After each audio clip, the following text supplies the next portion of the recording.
इसलिए आवश्यक है कि राम मंदिर बन के जानते क्या संदेश देगा।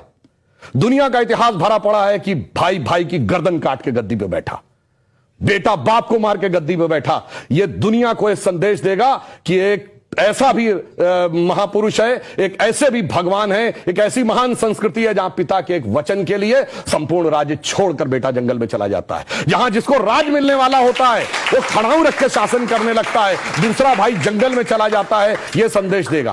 और दूसरा संदेश जानते क्या देगा? आज दुनिया में देखिए क्या है, रशिया ने यूक्रेन पर अटैक किया हुआ है, हमास ने इजराइल पर अटैक किया हुआ है, चाइना ने पहले तिब्बत को एक्वायर किया, अब ताइवान के ऊपर नजर है, कुवैत को इराक ने कैप्चर कर लिया। एनेक्सेशन, सब्जुगेशन एंड डोमिनेशन, पूरी दुनिया में कॉन्फ्लिक्ट है। भगवान राम ने क्या संदेश दिया? जब लंका को जीता, क्या एनेक्सेशन किया, अपने राज्य में मिलाया? नहीं। उसका सब्जुगेशन किया, कोई अपना डिप्यूटी अपॉइंट किया? नहीं। उसका कोई डोमिनेशन किया कि कोई उससे ट्रीटी रिक्वाई? नहीं। कहा भाई अपने अपने धर्म का पालन करो, बस हम इतने ही में करते हैं। तो पूरी दुनिया को जियोपॉलिटिकल संदेश अगर कोई देगा तो वो ये देंगे। और मैं एक बात और कहना चाहता हूं, जो आपने कहा राम शब्द का अर्थ जानते क्या है? रम धातु से बना है। जैसे आपने हिंदी में और संस्कृत में शब्द सुना होगा रमणीक स्थान, रमता जोगी, यानी जिसमें चीज सेटल हो। राम शब्द का संस्कृत में अर्थ है रमन्ते इति रामः, अर्थात वह एलिमेंट जिसमें संपूर्ण संसार सेटल्ड है। और वो एलिमेंट का संघर्ष किससे है? दशानन से, 10 मुख वाले रावण से, उसकी 10 इंद्रियों की बहिर्मुखी पिपासा से। और राम उत्पन्न कैसे होंगे? राम के पिता क्या नाम है? दशरथ।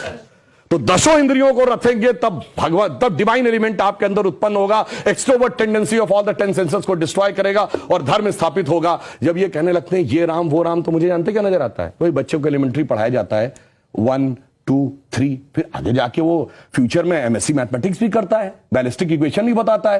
पर ये कहेंगे नहीं वो बैलिस्टिक इक्वेशन है, तो फिर तो 1 2 नहीं पढ़ाना चाहिए, क्योंकि वो तो अलग है। मैं पहले भी उदाहरण दे चुका हूं। 4 - 3 = 1 होता है। आप सब ने जब क्लास 2nd 3rd में एडिशन सब्ट्रैक्शन सीखा, अगर आप 3 - 4 करते टीचर डांट देती थी।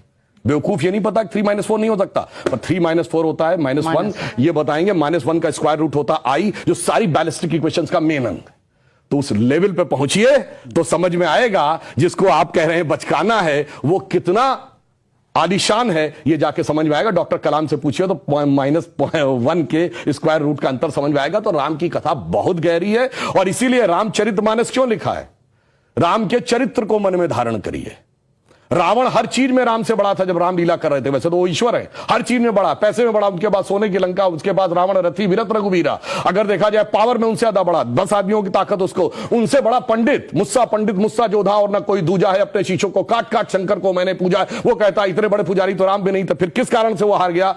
चरित्र में राम बड़े थे। इसीलिए तुलसी ने कहा रामचरितमानस। और चरित्र की याद दिलाएगा यह मंदिर, जो सिर्फ भारत के लिए नहीं पूरी मानवता के लिए श्रेष्ठतम मानवीय मूल्यों का प्रतीक होगा। इसलिए 21वीं सदी का महान भारत बगैर राम मंदिर के संभव नहीं था। इसीलिए अमृत काल के उषा काल में राम मंदिर उभर के सामने आ रहा है। बहुत